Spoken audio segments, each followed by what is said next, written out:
জাল নোট পাচার চক্রের 2 কারবারিকে গ্রেপ্তার করল মহারাষ্ট্র পুলিশ। ধৃতদের মালদা জেলা আদালতে 5 দিনের ট্রানজিট রিমান্ডে মহারাষ্ট্রে নিয়ে গেল গাধিংলজ থানার পুলিশ। পুলিশ সূত্রে জানা গিয়েছে, ধৃতদের নাম মালিক আশরাফ শেখ ও টনি জহিরুদ্দিন শেখ।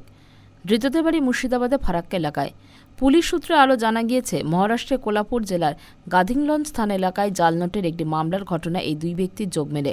সেই সূত্র ধরে বসুনগর থানা পুলিশের সহযোগিতায় 2 ব্যক্তিকে গ্রেপ্তার করে মহারাষ্ট্র পুলিশ। মহারাষ্ট্র পুলিশের এক আধিকারিক জানান, ওই কেসে এখনও পর্যন্ত 8 জনকে গ্রেপ্তার করা হয়েছে। বিভিন্ন রাজ্যের বাসিন্দাদের সঙ্গে এই কেসের যোগসূত্র পাওয়া গিয়েছে। তোমরা জাল নোটটা কোথায় নিয়ে গেছিলা? এই জাল নোট কোথায় নিয়ে গেছিলা? না স্যার, আমরা কোথায় নিয়ে জানি, আমরা ফোনে কথা বলেছি না আর আব্বুর সাথে। আব্বু জাল নোটের ব্যবস্থা করতো, ওটাই আমাদের মানে ভুল হয়েছে। কার আব্বু? আমার তোমরা কোথায় গেছিলা কাজে? আমরা কাজে কোথাও যাইনি, বাড়িতে। তোমার আব্বু কি এখন কোথায় আছে? ব্যাঙ্গালোরে আছে। কোথাকার পুলিশ তোমাকে নিয়ে যাচ্ছে? মুম্বাই।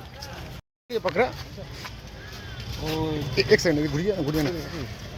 किस लिए पकड़ा सर इस बंदे को? वो जाली नोट के जाली नोट। कितने रुपया? वो अभी चालू है इन्वेस्टिगेशन। कहाँ से गढ़ींग्लज पुलिस स्टेशन, कोल्हापुर डिस्ट्रिक्ट। मुझे इसके साथ किसका लिंक मिला? बहुत है, 8 एक्यूज्ड अभी अरेस्ट किए हैं। और कितने रुपया? बहुत स्टेट में है। मालदा टुडे।